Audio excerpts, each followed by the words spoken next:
Welcome to Meet the Candidates. The Frankfort Plant Board has given us an opportunity to have studio time to talk with our candidates. I think it's very important that we get to know them as people and as candidates and talk to them about what they would like to accomplish in this position. And on this event, we're being able to interview John Conway, who's asking for a seat on the Fiscal Court in District 2. I am so glad that you could get down here and sit in this chair and give me a chance to get to know John Conway. Of course, we all know Conway Street. Is that? Yeah, that's it. And I thank you for inviting me. Well, we would like to get a picture of what you think are the issues here in this community and how you might address them.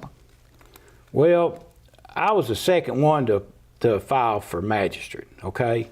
And my main reason that I applied, I used to work for the Frankfort Plant Board in the 70s, okay? And then I went on and went to work for R.W. Beck, and we did system studies, rate studies, projection growths for all municipalities. So I know a little bit about my background with the plant board and the utility companies and what can take place and go on. And that's the main reason that I decided to run for magistrate. That's pretty cut and dry on that one. Well, of course, the fiscal court is going to be looking at some generalized issues countywide, and they're also going to have, each district with their own issues. First of all, outline the second district for us so we know what area you're looking at representing. I live on Hanley Lane, and I've been there 20-something years, okay? Before I lived there, I lived on Millville-Duncan Road. I lived in the industrial park when the Bees Act owned it, and it wasn't nothing but a farm, okay, in a tobacco barn. And now to present, to monoplast, to all the factories. And I feel like the district number 2 is the most important district of all the districts because of the industrial park, okay? And my whole philosophy of this, that they need board members on the Frankfort Plant Board to represent the county, because the plant board was chartered in 1943 and it was city owned. It was small. Now we've grown out and it's went farther and farther, and I've brought this to different people's attention, and every time somebody sidesteps, they put one board member here, one board member there, and it's just a turmoil. And my main reason, like I say, is they need to have more qualified people on the Frankfort Plant Board, because if they don't, I can assure you, with my background, what's going on, it's going to be the demise of the Frankfort Plant Board. And it was not set up, it was set up to save money, and it's a municipality. It's not governed by the Public Service Commission, okay? And it started up small, but it's grown bigger, but we need more people that's qualified to make decisions, because if they don't make the right decisions, us as customers in the district is going to pay for it, and it's passing it down. What about industrial representation? Do you think we should be looking to? Yes, ma'am, I think, and that's why I'm running. I feel like, for my background and what I know, I'd be the prime candidate to be to be in between the industrial park and the fiscal court, to have somebody there. I just feel like it's very important. Other than the plant board, which we'll probably expand on a little later, what do you think are the issues that we need to be looking at to help District 2 develop to its potential, and for that matter, countywide? What are issues that you think you can focus on best?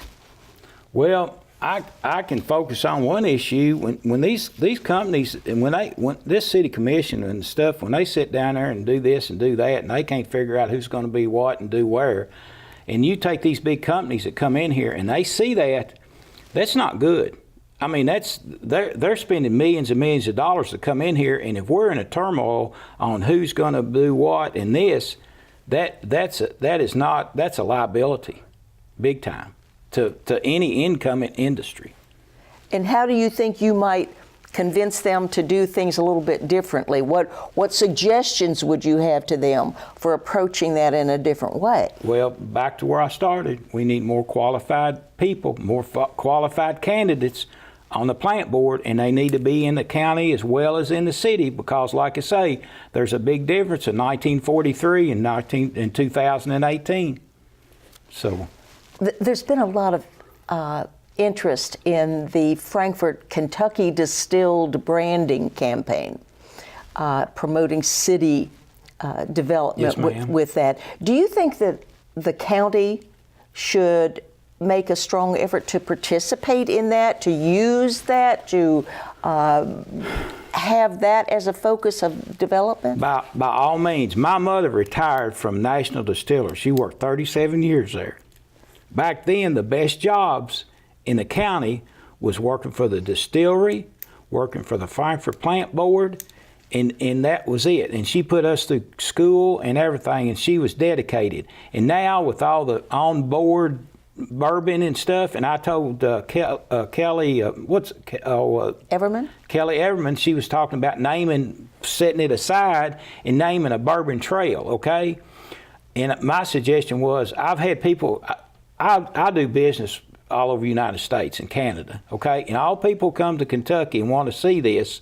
They want to come to see Daniel Boone's grave, and they want to see the distilleries, okay? And I told her one of the best things, and we could market that, is the Daniel Boone Bourbon Trail. And that would set us aside from everything, because I've had people from Australia, New Zealand, Canada, Argentina, or whatever, and they want to see Daniel Boone's grave. And I mean, we got him here, or part of him, or whatever we're supposed to have, and we need to market that.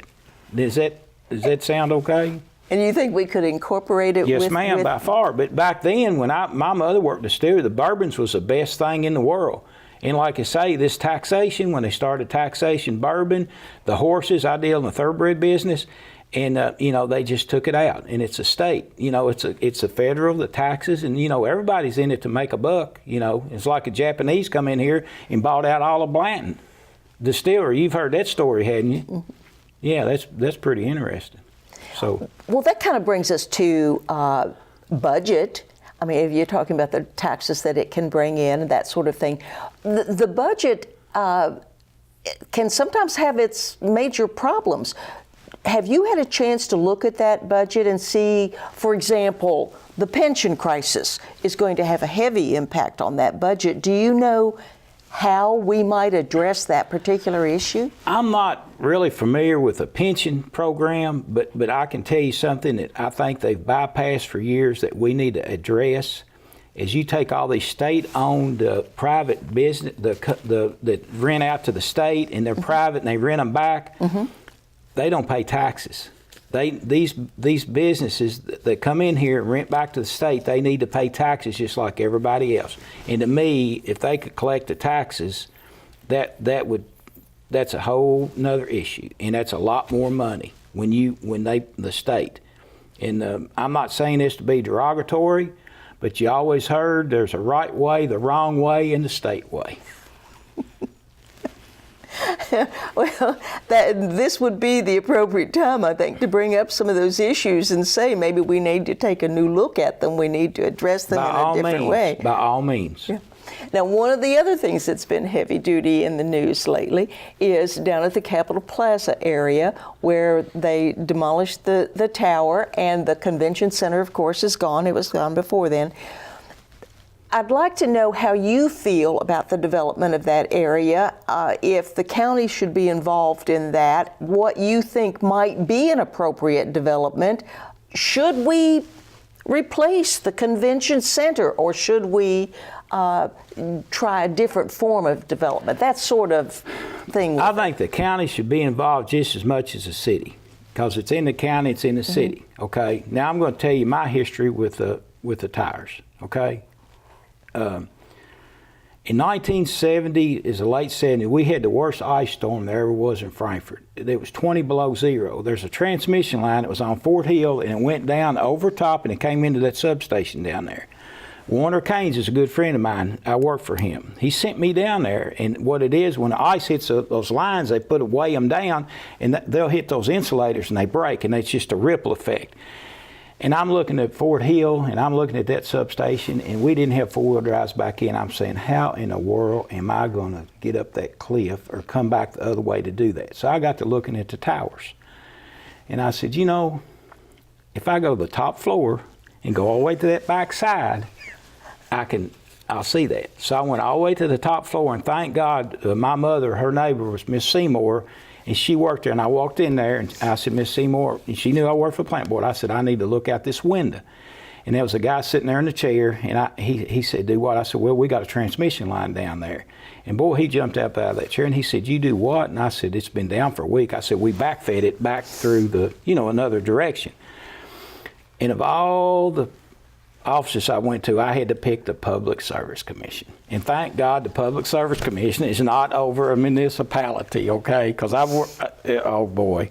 So anyway, I looked that out and called, and I got down in the truck and on the radio, and I called Warner back, and I told him exactly what it was. And he questioned me, he said, John, how did you do that? And I wasn't going to tell him over that radio, because back then the electric, water, we was all on one frequency, okay? And I said, let me get back to the office and I'll tell you. So we got back up there, and I told him, because we had to get Davis H. Elliott out of Lexington. We didn't have the equipment to repair that line, so we had to get a contractor out to come down there. So that's my first dealings with the Plaza. So it come in pretty handy, but you just don't know where all that's going to go. But I think the county should be just involved as the city, by all means. And do you think that we should put in another civic center, another convention center, or multi-use facility, or should we look at other types of development? That would be great. And I'm going to tell you something that probably a lot of people don't want to hear. You know how tall that building was? I live on Hanley Lane, okay? My neighbor, I got a good neighbor, him and his daughter walk up and down Hanley Lane every morning.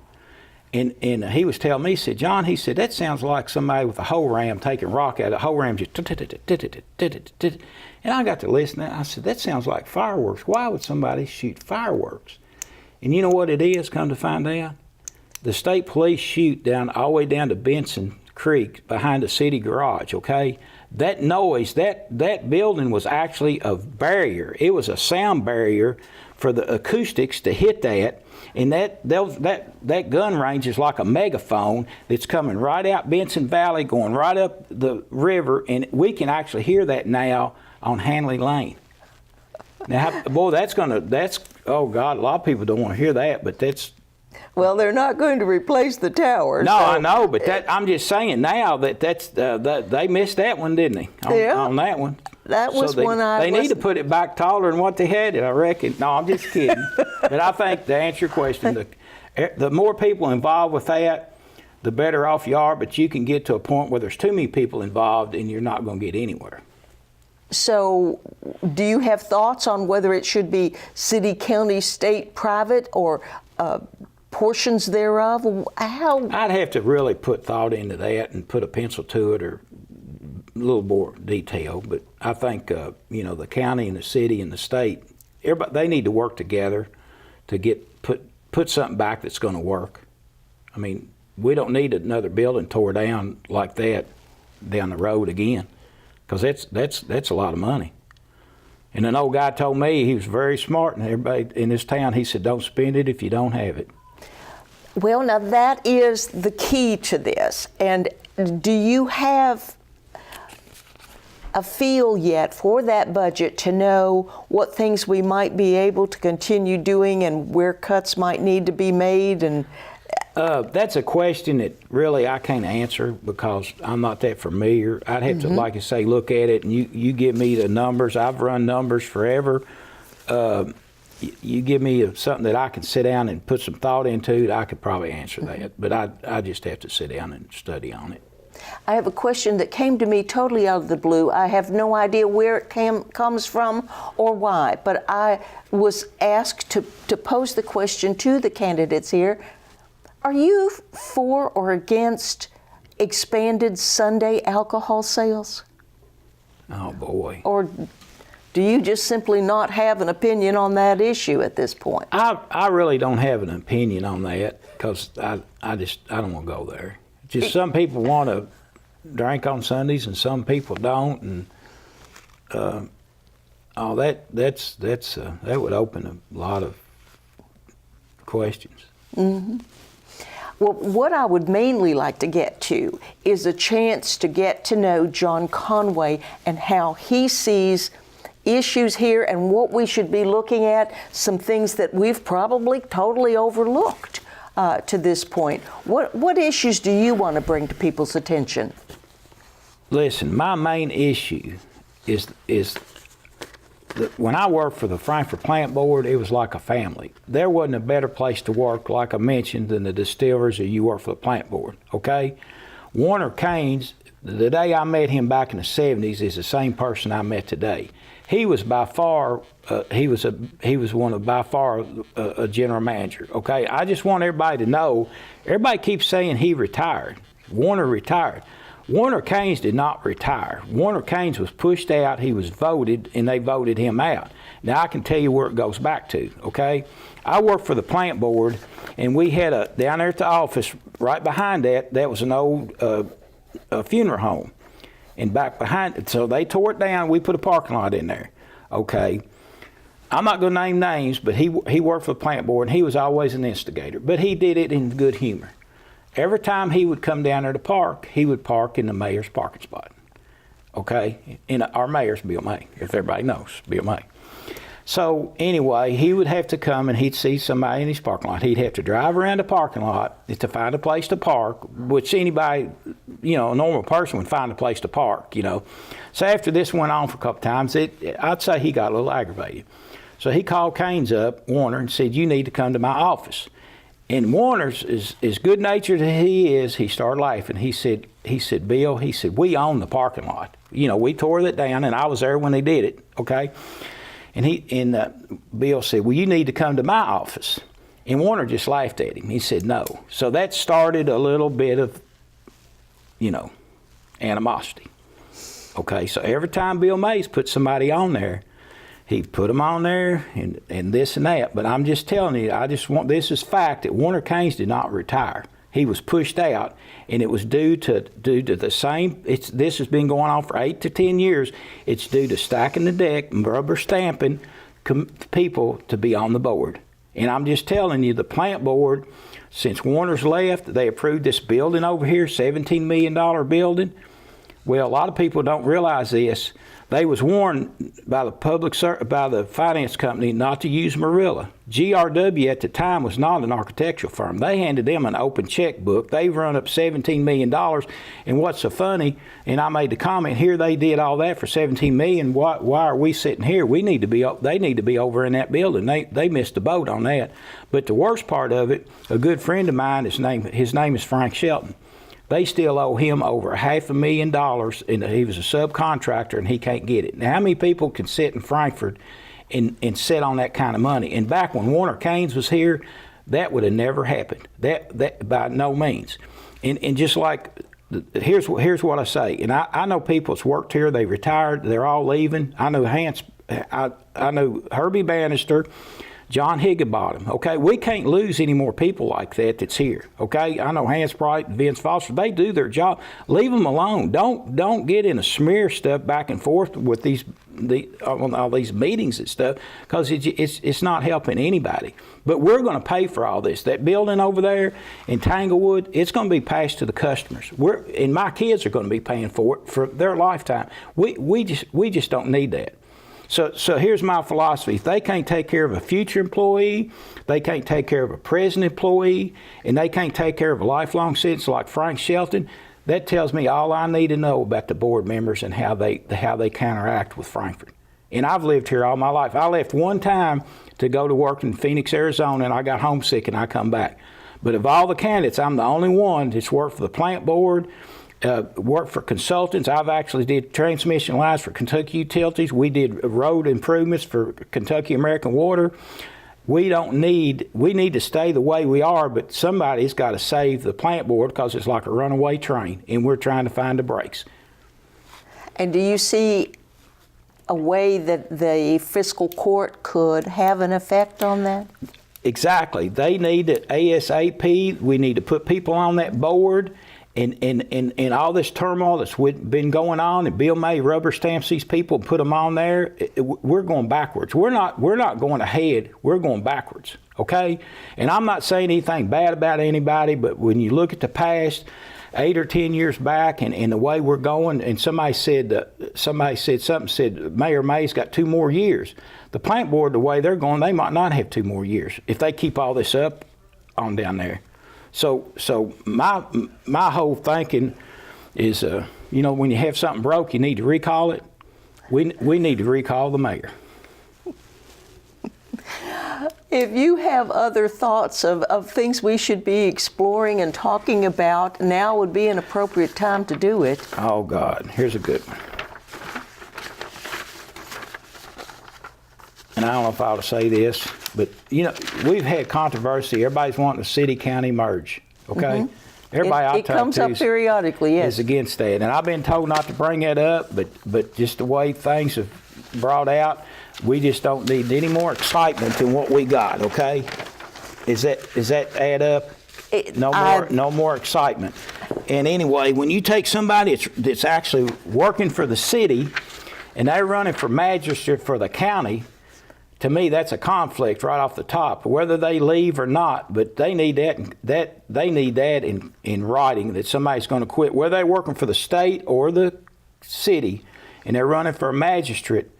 To me, something don't add up there, okay? And I just feel like that should be brought up in discussion. Whether somebody gets it or not, but that needs to be looked up in the charters or whatever, and make sure there's no little gray areas between the lines that they get and say, well, I think I'm going to stay, which I think that would be a controversy. And I feel like that might be the first step to a county-city merger, and Bill May's got it set up and nobody knows about it, because he's pulled some, I asked him down there one time going in the coffee club about the board members, and he actually said, he said, I put people on there, and if they don't do what they say, I take them off. Now, he said that right to me, and we can put him right here, and he can deny it, but I know what was said, and you don't forget stuff like that. So, we've covered a wide-ranging array of topics here for what you think you might be able to address from a position on the fiscal court.